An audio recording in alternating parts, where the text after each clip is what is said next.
নমস্কাৰ, এটা নতুন ভিডিঅ'ৰ সৈতে পুনৰ আপোনালোকক মোৰ চেনেললৈ স্বাগতম জনাইছো। আজিৰ এই ভিডিঅ'টোত মই আহিব লগা মেইনছৰ 2025ৰ এই বছৰৰ যি মেইনছ হয়, মেইনছৰ লগত জড়িত দুই এটা কথা আলোচনা কৰিম।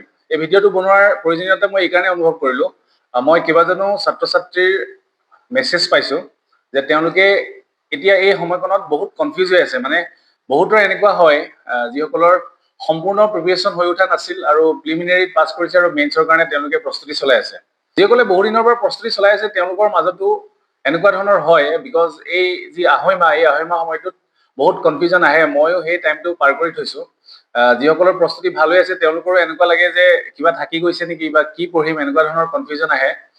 গতিকে সেই কথাখিনিৰ কাৰণেই মই আজি এই ভিডিঅ'টো বনাবলৈ চেষ্টা কৰিছো আৰু ইয়াত দুটা টপিকৰ ওপৰত আমি আলোচনা কৰিম। এটা হ'ল যে কি ধৰণে মই সেই সময়ত মোৰ ষ্ট্ৰেটেজিটো মেইনটেইন কৰিছিলো বা কেনেকুৱা ধৰণৰ মোৰ ষ্ট্ৰেটেজি আছিল, আৰু ছেকেণ্ডটো এটা এনচাৰ ৰাইটিং মই আকৌ আপোনালোকক দেখাব খুজিম। আৰু সেই এনচাৰ ৰাইটিংটোত মই আৰু কিছু পইণ্ট এড কৰিম যাৰ জৰিয়তে আমাৰ এনচাৰটো আৰু বেছি ভাল হৈ উঠিব।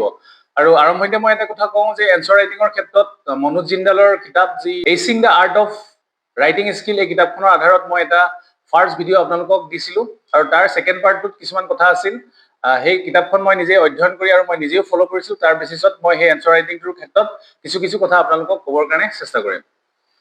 এতিয়া প্ৰথমতে আহোঁ, দুই ধৰণৰ ছাত্ৰ ছাত্ৰী থাকে। মই কৈছোৱে যিসকলে বহু দিনৰ পৰা প্ৰস্তুতি চলাই আছে বা আগতেও মেইনছ লিখিছে, তেওঁলোকৰ কাৰণে ইমান বেছি চিন্তাৰ কথা নাথাকে। তেওঁলোকে খুব মানে এটা পিচফুল মাইণ্ডত কেৱল মাত্ৰ এনচাৰ ৰাইটিঙৰ জৰিয়তে, ৰিভিজনৰ জৰিয়তে এই টাইমটো ৱেল ইউটিলাইজ কৰিব, তাত কোনো সন্দেহ নাই। এতিয়া বহু ছাত্ৰ ছাত্ৰী এনেকুৱা থাকে প্ৰিপাৰেচনটো বহু দিনৰ পৰাই কৰি আছে, বাট আজিলৈকে মেইনছ লিখা নাই। গতিকে তেওঁলোকৰ মাজত নিশ্চয় এটা চিন্তাৰ ভাৱ থাকে যে কিবা পঢ়িবলৈ থাকি গ'ল নি, বা মই ঠিকেই গৈ আছো নাই, এনেকুৱা ধৰণৰ কিছুমান চিন্তা থাকে। আৰু তৃতীয় যি ছাত্ৰ ছাত্ৰী হ'ল, সেই ছাত্ৰ ছাত্ৰীয়ে প্ৰিলিমিনাৰীটো হঠাৎ পাছ কৰিছে আৰু মেইনছৰ কাৰণে কোনো ধৰণৰ বিশেষ নোটছ বনোৱা নাছিল বা প্ৰস্তুতি কৰা নাছিল। গতিকে তেনে ক্ষেত্ৰত মই প্ৰথম যি কেটেগৰী মই কথা ক'লোৱে, যিসকলে প্ৰস্তুতি আগৰ পৰাই চলাই আহিছে তেওঁলোকৰ কাৰণে ৰিভিজনৰ থ্ৰুৱেদি টেষ্ট চিৰিজ কৰি, নিজেই টেষ্ট ইভালুৱেশ্যন কৰা বা বিভিন্ন কোচিঙত টেষ্ট চিৰিজ দি তেওঁলোকে প্ৰেক্টিচ ধুনীয়াকৈ কৰি আছে, তাত কোনো ডাউট নাই। এতিয়া ছেকেণ্ড যি ক'লো যে বহু দিনৰ পৰা প্ৰিপাৰেচন কৰি আছে, আজিলৈকে মেইনছ লিখা নাই, সেইটোতো মোৰ ক্ষেত্ৰতো হৈছিলে। গতিকে মোৰ ষ্ট্ৰেটেজিটো আপোনালোকে মেইনটেইন কৰিবলৈ চেষ্টা কৰিব বা আপোনালোকৰ লগত এপ্লিকেবল হয় নাই চাব। মই কৈছোৱে যে ময়ো তেতিয়া কৰ্মৰত হৈ আছিলো আৰু সেই কৰ্মৰত হৈ থকাৰ সময়ত মই 3 মাহৰ ছুটি লৈছিলো, ডাইৰেক্টলি 3 মাহ। কিন্তু মই লাষ্ট 2 মাহটোতো মই স্কুললৈ গৈ আছিলো। প্ৰথম যিটো মাহ, মই প্ৰথম মাহটোৰ কথাই কৈছো, বাকীটোতো ৰাতিপুৱা স্কুল যাওঁ আৰু পাছৰ সময়ছোৱা আহি পঢ়োহি। আৰু মই লাষ্ট ভিডিঅ'টোত মোৰ গোটেই ৰুটিনটো মই কৈ দিছো। কিন্তু মোৰ ক্ষেত্ৰত কি আছিলে যে মই ৰুটিনটো কমপ্লিটলি ফ'ল' কৰিছো। ৰুটিনটো আপোনাৰ কাৰণে এতিয়া মানে একদম মেইন বস্তু, আৰু সেই আপোনাৰ কাৰণে নিজৰ সকলোতকৈ ওপৰত থকা এটা বস্তু হ'ল ৰুটিনখন। ৰুটিনখনে আপোনাক কেতিয়াও মানে মাইণ্ডত কনফিউজন নানে, মোৰ বিশ্বাস। কিন্তু মই ৰুটিনখন কেনেকুৱাকৈ কৰিছিলো, মোৰ হাতত যিটো সময় আছিলে 2 মাহ বা 2 মাহ 15 দিনৰ যি সময় আছিলে, মই গোটেইকেইখন কিতাপৰ যিটো সূচীপত্ৰ থাকে, কণ্টেণ্ট, তাত মই বনাই লৈছিলো যে এইকেইটা টপিক আমুকটো তাৰিখৰ পৰা আমুকটো তাৰিখলৈ পঢ়িম। মানে কমপ্লিট মোৰ 2 মাহৰ প্লেন আছিল, 15 দিনটো মই বাদেই দি দিছিলো। গতিকে মই সেই তেনেধৰণে যেতিয়া এটা টাইম পিৰিয়ড বনাই লৈছিলো, বোলে আজি ধৰি ললো আজি কি তাৰিখ, আজি হৈ গ'ল 30 তাৰিখ, বোলে আজি 30 তাৰিখৰ পৰা 3 আগষ্টলৈকে মই এইকেইটা টপিক পঢ়িম। পলিটিৰ এইটো টপিক হ'ব, ইকনমিক্সৰ এইটো হ'ব, এনেকে মই সেই কণ্টেণ্ট বা চিলেবাছখন লৈ চিলেবাছতে মই বনাই গৈছিলো। চিলেবাছখন প্ৰিণ্ট কৰি লৈছিলো, তাত মই লিখি গৈছিলো যে এইটোৰ পৰা এইটো মোৰ এটা টাইম পিৰিয়ড থাকিব 4 দিন বা এসপ্তাহ, এনেকুৱা ধৰণে মই কৰি গৈছিলো। এতিয়া তাৰ মাজত কিন্তু এটা কথা ঠিক যে কিছুমান টপিক হয়তো থাকি গৈছে, ডেফিনেটলি থাকি গৈছে। কাৰণ ইমানো পচিবল নহয় যে যদি একেবাৰে প্ৰিপাৰেচন জিৰ' হৈ আছিল। মোৰ ক্ষেত্ৰত ইমান জিৰ' হৈ থকা নাছিল, কাৰণ মই বহু দিনৰ পৰা প্ৰস্তুতি চলাই আছিলো আৰু আপোনালোকে জানেই যে ই মোৰ এটা অহৰহ প্ৰচেষ্টা। গতিকে তাৰ পাছতো কিন্তু চিলেবাছৰ লগত কিছু বস্তু থাকি গৈছিল, যিটো মই কিন্তু কেতিয়াও কনফিডেঞ্চ হেৰুওৱা নাছিলো। কাৰণ প্ৰিপাৰেচনটো এনেকুৱাকে কৰিব লাগে, মই বাৰে বাৰে কৈছো যে আপুনি যেতিয়া প্ৰিপাৰেচনটো কৰিব, যিকোনো এটা টপিক একজেক্টলি আপুনি নপঢ়িলেও যাতে তাৰ ওপৰত বেছ কৰি আপুনি কিবা এটা লিখিব পাৰে। তাৰ কাৰণে কিন্তু আমি ক্ৰিটিকেল যিখিনি টাৰ্মছ, সেইখিনি কিন্তু আমি জানিব লাগিব। যেনেকে ধৰি ললো, এতিয়া আমাৰ বাৰত কোনোবা এখন দেশৰ কনষ্টিটিউশ্যনৰ কথা আহিছিলে, একজেক্টলি মই পাহৰিলো। বেলেগ দেশৰ কনষ্টিটিউশ্যনটো খুব কমেই পঢ়া হয়, USA দুই এটা কথা পঢ়া হয় বা UK দুই এটা কথা পঢ়া হয়, কাৰণ তাৰ লগত কম্পেৰিজন আছে। কিন্তু যিটো কুৱেশ্যন আহিছিলে তাত কেতিয়াও সেই টপিকটো মই পঢ়াই নাই। কিন্তু এনচাৰটো মই এই ধৰণে লিখিছিলো, যেহেতু ইণ্ডিয়ান কনষ্টিটিউশ্যনৰ কথা পঢ়িছিলো আৰু যিটো চাৰ্টেন ৱৰ্ডটোৰ ওপৰত সুধিছিলে ইণ্ডিয়ান কনষ্টিটিউশ্যনৰ লগত মিলাই মই লিখিছিলো। এতিয়া কথা হ'ল, মই ক'ব খোজা কথাটো হ'ল যে আপোনালোকে বিষয়বস্তুখিনি এনেধৰণে পঢ়িব য'ত আপোনাৰ কাৰণে প্ৰয়োজনীয় চিলেবাছত থকা কি টাৰ্মছখিনি যাতে থাকি নাযায়। যেনেকে ধৰি ললো ইনভেষ্টমেণ্ট মডেল আছে, এতিয়া ইনভেষ্টমেণ্ট মডেলৰ কেইবাটাও টাইপছ থাকে, সেই টাইপছখিনি অন্ততঃ আপুনি কিবা এটা কনচেপ্ট ৰাখক। আৰু মোৰ যিটো ফিল, মই যাৰ যাৰ লগত কথা পাতিছো বা যোনে মোক কমেণ্ট কৰিছে বা মেছেজ দিছে, মোৰ এটা ফিল হৈছে যে তেওঁলোকে কিজানি কোনোবা কাৰণত ভালদৰে ৰুটিন মেইনটেইন কৰা নাই, বা ৰুটিন মেইনটেইন যদিও কৰিছে তেওঁলোকৰ মানে পঢ়ি থকা টপিকটোৰ পঢ়ি থাকোঁতে বেলেগ এটা টপিকৰ কথা মনত আহিছে যে এইটো থাকি গৈছে নেকি, সেইটো কৰিলে নহ'ব। যেনেকে এক্সাম্পল লেণ্ড ৰিফৰ্মছ, এতিয়া লেণ্ড ৰিফৰ্মছৰ ওপৰত আপোনাক ডাইৰেক্ট হিষ্ট্ৰিকেল ফেক্ট নুসুধে, জমিনদাৰী চিষ্টেম কি বা এনেকুৱা আগৰ যিখিনি কথা আছে সেইখিনি আপোনাক নুসুধে। এতিয়া লেণ্ড ৰিফৰ্মৰ লগত জড়িত আপোনাক এতিয়া আমাৰ অসমত চলি থকা বসুন্ধৰাৰ কথা সুধিব পাৰে, বা যিকোনো ইণ্ডিয়ান পাৰ্চপেক্টিভত যি ধৰণৰ প্ৰেজেণ্টলি চলি আছে আপোনাক সেইটো সুধিব। কিন্তু আপুনি প্ৰিপেৰেশ্যনটো এনেকে কৰক যাতে আপুনি ইন্ট্ৰডাকশ্যন এটা দিবৰ কাৰণে যাতে লেণ্ড ৰিফৰ্মছৰ ওপৰত আপোনাৰ হিষ্ট্ৰিকেল যদি কিবা কথা এটা আপুনি এড কৰিব বিচাৰিছে বা কিবা ডাটা এড কৰিব বিচাৰিছে সেই বস্তুটো লিখি ৰাখক। আৰু মই বাৰে বাৰে কৈছো, আপোনাৰ হাতত এই যি 2 মাহ আছে, এই 2 মাহৰ এমাহটো আপোনাৰ কাৰণে খুব বেছি মানে স্মাৰ্ট ৱৰ্ক কৰিব লাগিব। বাকী এমাহটোত আপুনি সেই তাৰ ওপৰত বেছ কৰি ৰিভাইজ কৰিব লাগিব। এতিয়া এই এমাহটোত কি কৰিব, যিকোনো এটা চাৰ্টেন টপিক আপুনি বহি যিটো বনাইছে, বহিত আপুনি ওপৰত বোলে লিখিলে আজি এইটো ইকনমিক্সৰ GS3 বোলে এইটো টপিক হয়, সেই টপিকটো আপুনি তাৰ বেচিছটো যিটো হয় কনচেপ্টটো লিখিলে, তাৰ লগত ৰিলেটেড যদি কিবা ডাটা আছে আপুনি লিখিলে, বা নাই যদি থৈ গ'ল, তেনেকে আপুনি গোটেই টপিকখিনি কভাৰ কৰিব চাওক। আৰু এটা কথা হ'ল যে GS-ৰ যিখিনি প্ৰিপেৰেশ্যন চলি আছে, GS পেপাৰ 1, 2, 3 যিখিনি চলি আছে, তাৰ লগত কিন্তু আপোনালোকে GS4 আৰু GS5 পেপাৰখনক কিন্তু সানমিহলি নকৰিব, কাৰণ সেইকেইখন আপোনালোকৰ কাৰণে ৱেপন হয়। যেনেকে ইথিক্সৰ পেপাৰখন আপোনালোকে যিটো সময়ত পঢ়িব কেৱল মাত্ৰ ইথিক্সৰ কনচেপ্টবিলাকৰ ওপৰত গুৰুত্ব দিব। আৰু মই চেষ্টা কৰিছো যে ইথিক্সৰ ওপৰত মোৰ যথেষ্ট হাত আছিল, গতিকে ইথিক্সৰ যিখিনি ফিলচফাৰ কথা বা থিংকাৰ্ছৰ যিখিনি কনচেপ্ট বা যিখিনি কি টাৰ্মছ বা বেছিক যিখিনি, সেইখিনি মই কণ্টিনিউ কৰিবৰ কাৰণে চেষ্টা কৰি আছো। এতিয়া ABC মডেল এটা দিলো, আপোনালোকে ABC মডেলটো চাইছে নাই মই নাজানো, কিন্তু সেই ABC মডেলটোত মই খুব বেছি এটা লুচিড ৱেট দিবলৈ চাইছো, যাতে কিমান ইজিলি মই বুজাব পাৰো, সেইধৰণে চেষ্টা কৰিছো। গতিকে আপোনালোকে সেই ইথিক্স, এছে আৰু আছাম পেপাৰ, সেই পেপাৰকেইখন গুৰুত্ব দিয়ক। কাৰণ GS যিখিনি আমি কাৰেণ্ট এফেয়াৰ্ছ বেচিছৰ যিখন পেপাৰ হওক, ইকনমিক্স হওক বা এনেকুৱা ধৰণৰ পেপাৰবিলাকত যিটো কুৱেশ্যন আনকমন আহে সেইটো চবেই নোৱাৰিব, তাত কোনো সন্দেহ নাই। কিন্তু অন্ততঃ চিলেবাছত যিখিনি আছে তাৰ কাৰণে আপুনি এটা প্ৰপাৰ টাইম ষ্ট্ৰেটেজি বনাই লওক, বোলে আজি এইটো মই আমুক তাৰিখে পঢ়িম, আমুক তাৰিখৰ পৰা। এতিয়া আৰু ডে ৱাইজত নহয়, এতিয়া ডেট ৱাইজত আপুনি কৰক, এইটো ডেটৰ পৰা এইটো ডেটলৈকে মই বোলে আজি ইথিক্সৰ এইটো পঢ়িলো বা পলিটিৰ এইটো পঢ়িলো, এনেধৰণে যদি কৰে তেন্তে আপোনাৰ অসুবিধা নহ'ব। কিন্তু এতিয়া কথা হ'ল, যিসকলে একেবাৰে একো পঢ়া নাছিলে, কেৱল মাত্ৰ প্ৰিলিমিনাৰী পৰীক্ষা দিলে আৰু পাছ কৰি গ'ল, তেওঁলোকে যথেষ্ট কষ্ট কৰিছে। মই তাত লাকিলি শব্দটো মই ইউজ কৰিব নিবিচাৰো, কাৰণ তেওঁলোকেও কষ্ট কৰিছে, বাট তেওঁলোকে গাইডেঞ্চ নথকাৰ কাৰণে এইটো বুজা নাছিল যে মেইনছ প্ৰিপেৰেশ্যনটো চলি থাকিব লাগে।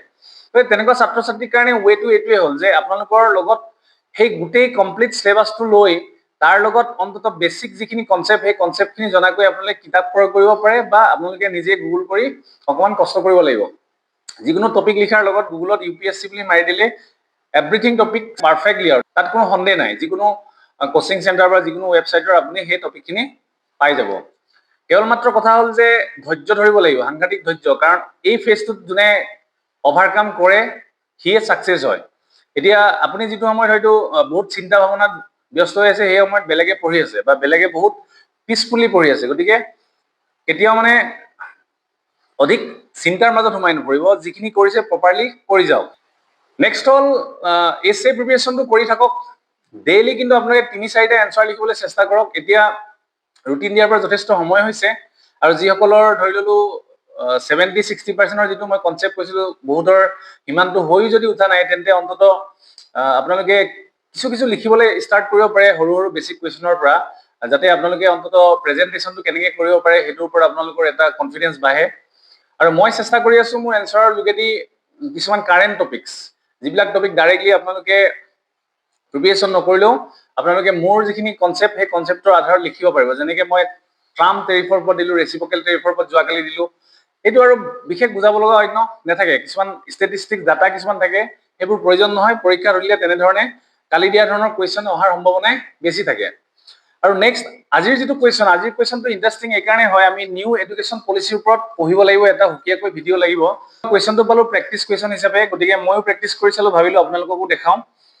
আৰু কুৱেশ্যনটো স্ক্ৰীনত দেখাৰ ধৰণে, examine how the new education policy 2020 aims to improve employability, innovation and global competitiveness in India's education system. এতিয়া মই যিখন কিতাপৰ আধাৰত আপোনালোকক ইয়াৰ আগৰ ভিডিঅ'টো আগবঢ়াইছিলো, যিসকল মোৰ চেনেলত নিউ তেওঁলোকে সেই ভিডিঅ'খিনি চাবলৈ নাপাহৰিব। তাত etching the art of writing skill বুলি যিখন কিতাপ, মনোজ জিন্দাল IAS টপাৰ হয়, তেওঁৰ ৰেংকটো পাহৰিছো, গতিকে তেওঁৰ কিতাপখনত ধুনীয়াকে মানে বঢ়িয়াকে লিখা আছে গোটেই কথাখিনি, আৰু সেইখিনি মই ফ'ল' কৰিছিলো। গতিকে তাত প্ৰত্যেকটো শব্দৰ যিটো ৱে অফ ৰাইটিং সেইটো দিয়া আছে। গতিকে গোটেইকেইটা শব্দ আজিয়ে মই নুবুজাওঁ, আজি আমি এক্সামাইন শব্দটো চাওঁ, কাৰণ প্ৰশ্নটোত আছে এক্সামাইন। প্ৰত্যেকটো শব্দৰ ওপৰত বেছ কৰি মই আপোনালোকক এনচাৰ এটা প্ৰভাইড কৰিবৰ কাৰণে চেষ্টা কৰিম। এতিয়া এক্সামাইন বুলি ক'লে আমি কি কৰোঁ, means to write after studying carefully. আপুনি গোটেই কুৱেশ্যনটো ধুনীয়াকৈ পঢ়াৰ পিছত সাৱধানে আপুনি তাৰ কাৰণে কি কি মিনছ আছে, কি কি ৱে আছে, সেইখিনি আপুনি লিখাটোৱে হৈছে এক্সামাইন। এতিয়া ইয়াত কৈছে যে নিউ এডুকেশ্যন পলিচিটোৱে কি ধৰণে এমপ্লয়বিলিটি ইম্প্ৰুভ কৰিব, ইনোভেশ্যন ইম্প্ৰুভ কৰিব আৰু গ্ল'বেল কম্পিটিটিভনেছটো আনিব, সেইটোৰ ওপৰত বেছ কৰি আমি লিখিম। এতিয়া বহুতে এক্সামাইন বুলি ক'লে প্ৰ'জ এণ্ড কনছ বুলি কয়। প্ৰ'জ এণ্ড কনছ কিছুমান ক্ষেত্ৰত এপ্লিকেবল নহয়। ইয়াত এতিয়া আপুনি ইয়াৰ নিগেটিভটো কি দিব, এই কুৱেশ্যনটোত আপোনাক জাষ্ট সুধিছে how to help in improving the employability by new education policy. এতিয়া আপোনালোকে চাব, মোৰ হেণ্ডৰাইটিংটো অলপ আগতকে ভাল হৈছে বুলি মই ভাবিছোঁ, কাৰণ লিখোতে এতিয়া বহুত দিন লিখা নাই, কাৰণ চাকৰিত ব্যস্ত, বহু সময় গেপ হৈ গৈছে। কিন্তু thanks to all of you, আপোনালোকৰ লগত থাকি মোৰ অলপ আগতকে পঢ়া বেছি হৈছে। এতিয়া এনচাৰটো স্ক্ৰীনত দেখাৰ ধৰণে আপোনালোকে চাব, ইন্ট্ৰডাকশ্যনটো খুব মানে শ্বৰ্টকে লিখিম, আৰু ইন্ট্ৰডাকশ্যন আপোনালোকে ডেফিনেশ্যনো লিখিব পাৰে বা ডাটা দিব পাৰে, কোনো সমস্যা নাই। তাত ইন্ট্ৰডাকশ্যনটো আমি খুব চিম্পুল লিখিম। আৰু APSC UPSCৰ এনচাৰ লিখিবলৈ এইকাৰণেই ভাল, তাত যিটো সুধিছে সেইটোৰ ওপৰতহে আমি লিখিম।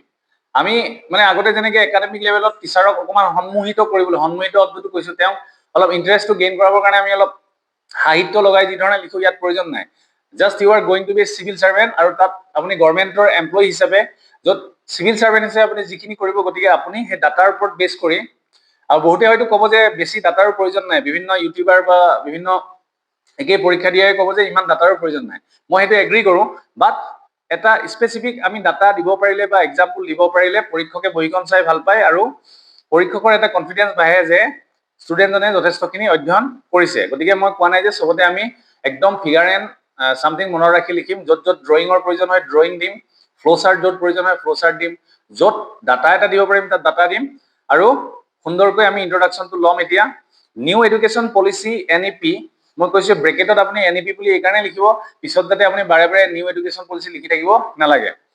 2020 introduces a phased structural reform focus on enhancing employability, boosting research and preparing students for a global future. ইয়াত মই ইম্পৰ্টেণ্ট শব্দকেইটাত আণ্ডাৰলাইন কৰিম। আৰু এটা ইণ্টাৰেষ্টিং কথা আপোনালোকক কওঁ, যিজন মনোজ জিন্দাল তেওঁ কি কৰিছিলে, যিবিলাক হেডিংছ থাকে হেডিংছবিলাক তেওঁ কমপ্লিটলি কেপিটেল লেটাৰ্ছ লিখিছিলে। মই কিন্তু লিখা নাই, আপোনালোকে সেইটো কৰিব পাৰে। যেনেকে ইয়াত আছে ইম্প্ৰুভিং এমপ্লয়বিলিটি, যিটো মেইন 1 নম্বৰ হেডিং, তাত গোটেই আখৰখিনি আপোনালোকে কেপিটেল লিখিব পাৰে, স্পেচিফিক হৈ যায় তেতিয়া। 1 নম্বৰ হ'ল ফ্লেক্সিবল একাডেমিক ষ্ট্ৰাকচাৰ, এই 4-year ফ্লেক্সিবল ডিগ্ৰী প্ৰগ্ৰেম এটা আছে, student can exit and rejoin later. গতিকে এইটোৰ কাৰণে ষ্টুডেণ্ট মাজতে এৰি গুচি যাব পাৰে আৰু আকৌ আহি জইন কৰিব পাৰে, কিন্তু এইটোৱে সুবিধা কৰিব সেইসকল ছাত্ৰ ছাত্ৰীক যি মানে ভেৰিয়াছ কেৰিয়াৰৰ কাৰণে এনৰোল হয়, তেওঁলোকৰ কাৰণেহে এইটো কামত আহিব। বাট মই এইটো লিখা নাই। Industry academia integration, internship and vocational training, real world skills and improve job readiness. গতিকে ইয়াত কৈছে যে ইণ্টাৰ্ণশ্বিপ এণ্ড ভকেশ্যনেল ট্ৰেইনিংটো ইয়াত ইনক্লুড কৰিছে, গতিকে ই হ'ল real world skills and improve job readiness. Skill development through apprenticeship. Currently, more than 3 lakh undergraduate and about 58,000 postgraduate are engaged in internship. Sign number research, internship and research and development focus. তাত আৰু মই বেলেগকে line লিখা নাই। ইয়াত আমি এটা line লিখি দিলেও কোনো প্ৰব্লেম নাই, মই এইটো লিখাত থাকি গ'ল। আপোনালোকে লিখিব পাৰে যে this will help to gather or to obtain more knowledge so as to get employment easily, এনেধৰণে লিখিলেই হ'ল, কোনো কথা নাই। মেইন হেডলাইনটো লিখিছোৱে মই। নেক্সট ইন'ভেশ্যনৰ ক্ষেত্ৰত লিখিম।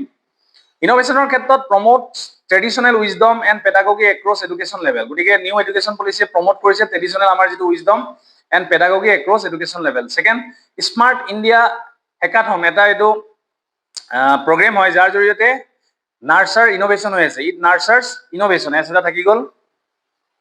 Since 2017 supported 13.9 lakh students, আৰু লগতে এতিয়া বেছিকৈ বাঢ়িয়ে গৈ আছে, এইটো এড কৰা নাই মই।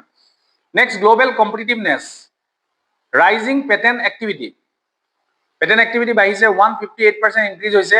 Global recognition in innovation, 39 in global innovation index India. International research collaborations, policies like ANRF Act 2023, AICTE's Idea Labs and Spark promote global research.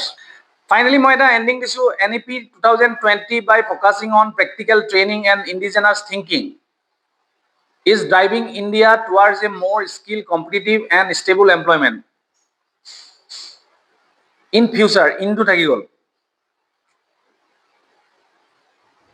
And India will present as a reliable partner, present herself দিব লাগিছিলে।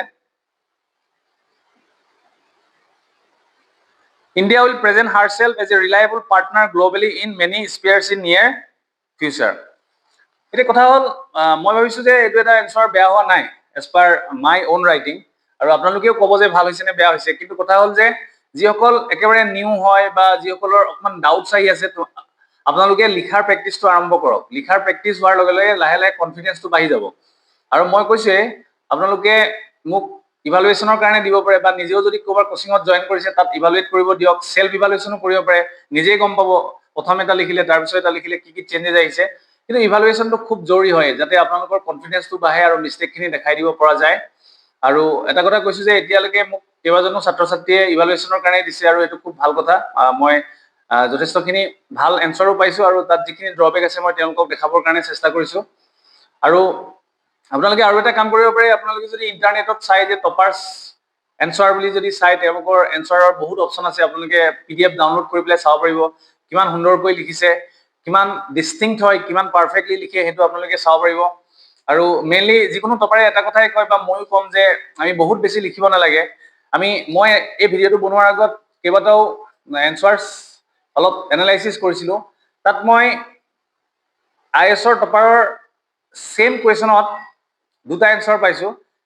এটা হ'ল এজনে প্ৰেগাব ৱাইজত লিখিছে আৰু এজনে লিখিছে point wise. কিন্তু প্ৰেগাব ৱাইজত সেই টপিকটো পঢ়োঁতে যথেষ্টখিনি ধৈৰ্যৰ প্ৰয়োজন হয় পৰীক্ষকৰো, আৰু পইণ্ট ৱাইজত কিন্তু নম্বৰ পোৱাৰ সম্ভাৱনা বেছি থাকে। কিন্তু দুইজনেই টপাৰ, বাট এইটো ডিপেণ্ড কৰে সময়ত আপোনাৰ বহিখন কোনে চাইছে। গতিকে সেইকাৰণে আমি সদায় পজিটিভটো চাওঁ, আমি পইণ্ট ৱাইজ লিখিবলৈ চেষ্টা কৰিম। আৰু আমি পৰীক্ষকক কষ্ট কৰিবলৈ নিদিওঁ, আমি নিজে নিজে য'ত য'ত আণ্ডাৰলাইন কৰিব লাগে সেইখিনি কৰি যাম। ইয়াত যেনেকৈ মই য'ত য'ত আণ্ডাৰলাইন কৰিছোঁ, মোৰ মানে দৃষ্টি এইটো হ'ব লাগে যে পৰীক্ষকে এই পইণ্টটো চাওক। গতিকে সেই ধৰণৰ এটা ৱেত আমি কামখিনি কৰি যাম। আশা কৰিছোঁ আজিৰ এই ভিডিঅ'টোৱে আপোনালোকক যথেষ্ট মনোবল দিবৰ সহায় কৰিব। আকৌ এটা নতুন ভিডিঅ'ৰ সৈতে আপোনালোকক লগ পাম। Keep studying, stay tune and good night. নমস্কাৰ।